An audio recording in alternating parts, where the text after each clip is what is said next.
पोरीची पसंती आली की बापाचं काळीज धडधडतं. लेक सोडून जाणार म्हणून आतल्यात खूप रडतं. हसरे खेळकर बाबा नेहमी धीर गंभीर दिसू लागतात. पोरीला पाणी मागण्यापेक्षा स्वतःच उठून घेऊ लागतात. अचानक बाप बैठकीतून उठतो आणि एका कोपऱ्याला जातो. कोपऱ्याला जाऊन ढसाढसा रडतो. त्याचं नाव बाप आहे. डोळ्यातून पाणी येणाऱ्या बापाला जाऊन कुणीतरी विचारलं ना, का रे लेका रडतो कशा करता, तुझ्या डोळ्यातून पाणी का? तर रडणारा बाप उत्तर देतो, लेका टू व्हीलरची चाबी कधी कोणाच्या हातात दिली नाही, परंतु काळजाचा तुकडा काढून दुसऱ्याच्या हवाली करतो म्हणून रडतो. त्याचं नाव बाप आहे. जाता जाता एवढंच सांगेन, फक्त आपल्या आई बापाला सांभाळा गड्या. ज्याची आई मरण पावली त्यानं समजायचं आपला सुखाचा सागर आटला, आणि ज्याचा बाप निघून गेला ना त्यानं समजायचं आपला जिवंतपणीचा देव गेला. आयुष्यात सगळ्यात जास्त प्रेम जर बाप कोणावरती करत असेल तर ती आपली मुलगी आहे, ती आपली लेक आहे. आणि ती लेक ज्या दिवशी नांदायला जाते ना त्या दिवशी बापाची काय अवस्था होत असेल. हाडाची काढं रक्ताचं पाणी करणारा तुमचा बाप आहे. काय त्या बापाची अवस्था होत असेल. आयुष्यात बाप कधीच रडत नाही. माय बाप फक्त 3 वेळा रडतो. कधी रडतो ऐका.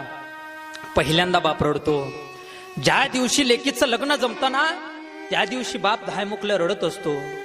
एका कविताकारानं सांगितलंय बघा, पोरीची पसंती आली की बापाचं काळीज धडधडतं. लेक सोडून जाणार म्हणून आतल्यात खूप रडतं. हसरे खेळकर बाबा नेहमी धीर गंभीर दिसू लागतात. पोरीला पाणी मागण्यापेक्षा स्वतःच उठून घेऊ लागतात. छोटी ताई करत मोठी कधी झाली कळालंच नाही.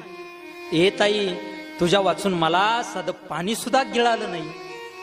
दिवसातून एकदा तरी मायेनं जवळ घ्यावं वाटतं. परक्याचं धन असेल तर द्यायला मात्र नको वाटतं. अरे परक्याचं जरी धन असेल ना तरी लेकीला ज्या दिवशी पाहुणे पाहायला येतात ना, प्रत्येकाच्या चेहऱ्यावरती समाधान आहे. ताईला पाहण्याकरता पाहुणे आले. प्रत्येक जण समाधानी आहे, ताईचं लग्न आज जमणार आहे. परंतु ज्या दिवशी लग्नाच्या बैठकीत बाप बसलेला असतो ना त्या दिवशी बघा, त्याच वेळेस सगळ्यांच्या चेहऱ्यावरती हसू आहे. अचानक बाप बैठकीतून उठतो आणि एका कोपऱ्याला जातो. कोपऱ्याला जाऊन ढसाढसा रडतो. त्याचं नाव बाप आहे. आयुष्यातला बाप पहिल्यांदा रडतो ज्या दिवशी लेकीचं लग्न जमलं. प्रत्येक जण म्हणतो ताईचं लग्न जमलं, प्रत्येक जण म्हणतो दीदीचं लग्न जमलं, प्रत्येक जण आनंदानं प्रत्येकाला सांगत असतो. परंतु त्याच दिवशी संध्याकाळच्या वेळेला, अरे रोज 1 भाकरी खाणारा तुमचा बाप संध्याकाळच्या वेळेला अर्धी भाकरी खातो, तोंडावरती पांघरून घेतो.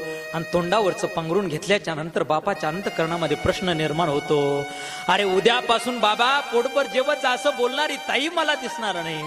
बाबा बीपीच्या गोळ्या वेळच्या वेळेला घेत जा असं बोलणारी ताई मला दिसणार नाही. बाबा तुम्ही पोटभर जेवण करत नाही, बाबा तुमचा डबा घरी राहिला असं बोलणारी ताई मला दिसणार नाही. म्हणून तोंडावरती पांघरून घेतो. तोंडावरचं पांघरून ओलं होईपर्यंत रडतो. त्याचं नाव बाप आहे.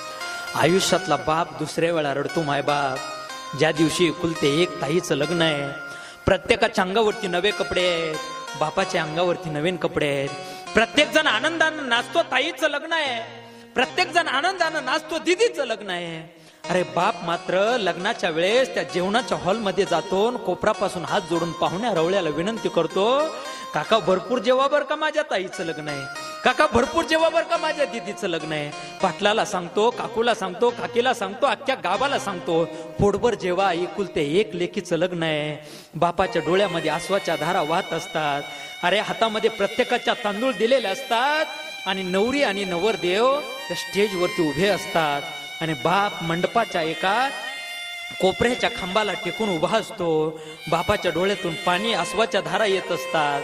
अरे शुभमंगल सावधान झालं की प्रत्येक जण हातातले तांदूळ नवरी नवरदेवाच्या अंगावरती टाकत असतो. बाप मात्र लेकीच्या डोळ्याकडे डोळे घालून पाहतो. डोळ्यातून आसवाच्या धारा वाहत असतात. डोळ्यातून पाणी येणाऱ्या बापाला जाऊन कुणीतरी विचारलं ना, का रे लेका रडतो कशा करता, तुझ्या डोळ्यातून पाणी का? तर रडणारा बाप उत्तर देतो, लेका टू व्हीलरची चाबी कधी कोणाच्या हातात दिली नाही, परंतु काळजाचा तुकडा काढून दुसऱ्याच्या हवाली करतो म्हणून रडतो. त्याचं नाव बाप आहे. आयुष्यातला बाप 3ऱ्या वेळा रडतो. अरे ज्या वेळेस लग्न होतं, गाडी येते, अरे गाडी आल्याच्या नंतर त्या दिवशी बाप आपल्या ताई ज्या खिडकीला बसले त्या खिडकीच्या जवळ जात नाही. अरे ज्या बाजूला तिच्या सासरचे मंडळी सगळे लोक बसलेत ना त्या बाजूनं गाडीच्या जातो आणि त्या सासऱ्याला बाहेर बोलवतो. गाडीतून खाली उतरलेला सासरा आहे तिच्या जवळ जातो आणि त्याच्या जवळ जाऊन त्याच्या हातापाया पडतो. एकुलती एक ताई आहे हो, अहो काळजाच्या तुकड्यासारखं सांभाळलंय, हाडाची काढ रक्ताचं पाणी करून तिला सांभाळलंय हो. खडगडाटून मिठी मारतो. माझ्या ताईचं काही चुकलं तर तुम्ही समजावून घ्या. काय ताई काही जर अडचण आली तर मला फोन करा, पण माझ्या काळजाच्या तुकड्याला काही बोलू नका, माझ्या ताईला दुखवू नका. जन्मल्यापासून आतापर्यंत मी त्याच्या अंगाला हात सुद्धा लावला नाही हो, मी तिला वाईट कधीच बोललो नाही. माझ्या घरची लक्ष्मी आहे हो, माझ्या घरची लक्ष्मी आज तुमच्या घरी येणार आहे. म्हणून धाय मुकल्या रडून प्रत्येकाला सांगतो त्याचं नाव बाप आहे, त्याचं नाव बाप आहे. म्हणून एक गोष्ट लक्षात ठेवा, आईच्या डोळ्यातलं पाणी कधी पाहू नका आणि ईश्वरासारख्या बापाची मान गल्लीत खाली होईल असं कधी वागू नका. एवढा समाज निष्ठूर झाला महाराज, एवढा समाज निष्ठूर झाला. एका मेडिकल वाल्याकडं एक म्हातारी आजी गेली होती आणि त्या मेडिकल वाल्याला सांगत होती की बाबा अरे मला एक गोळी पाहिजे रे. आजी तुम्हाला कोणती गोळी पाहिजे? त्यावेळेस त्या आजीनं सांगितलं की लेका मला अशी गोळी दे, मला भूकच लागली नाही पाहिजे. मेडिकलवाल्या माणसाच्या डोळ्यातून खळखळ पाणी आलं आणि रडणारा व्यक्ती त्याला विचारतो का ग माय कशा करता तुला भूक नाही लागली पाहिजे? त्यावेळेस त्या मायनं सांगितलं लेका अरे ज्या पोरांना घडवलं, लहानाचं मोठं केलं, नोकरीला लावलं, ती पोरं आज माझा फोन उचलायला तयार नाहीत, मला भिक्षा मागण्याकरता लागते. अरे दुसऱ्याच्या दारात जाऊन भिक्षा मागण्याकरता, अरे पोट भरायची गोळी असेल तर ती गोळी दे. ही आपल्या मायबापावरती परिस्थिती येऊ नये महाराज. एका माणसानं आपला मोबाईल घेतला आणि मोबाईल नीट करणाऱ्या माणसाच्या दुकानामध्ये गेला आणि त्याला सांगितलं लेका या मोबाईलचा काहीतरी घोटाळा आहे, याला काहीतरी झाले पहा, चेक कर. 2 तास त्यानं चेक केलं, काही सुद्धा घोटाळा सापडला नाही. बाबा याला काहीच प्रॉब्लेम नाही हो, कशा करता घेऊन आलाय, नेमका काय प्रॉब्लेम आहे याला? त्या बापानं सांगितलं लहानाचा मोठा केलेला पोरगा, नोकरीवरती पाठवलेला पोरगा, त्या पोराचा आजपर्यंत एक सुद्धा फोन आलेला नाही आणि मी इथून फोन लावला तरी फक्त रिंग वाजते, तिकडून अजिबात आवाज येत नाही. या मोबाईलला काय झाले का पा? त्या दुकानदारानं सांगितलं बाबा मोबाईलला काहीच झालं नाही, तुमचा पोरगा तुमचा फोन उचलत नाही. अरे आपले बापच आपली आई जर आपल्याला जर जड झाली असेल तर त्या माय बापांनी आपल्याला जन्माला घातलं हे मोठं पाप आहे का गड्या? म्हणून कोपरापासून हात जोडून सांगेन फक्त जन्म देणाऱ्या आईला आणि बापाला मरेपर्यंत सांभाळा. पंढरपूरला गेल्याच्या नंतर भगवान परमात्मा भेटेल का न भेटेल हे मला सांगता येणार नाही, परंतु आई वडिलांची सेवा केल्याच्या नंतर देव नक्की भेटेल हे मी ठामपणे सांगू शकतो ठामपणे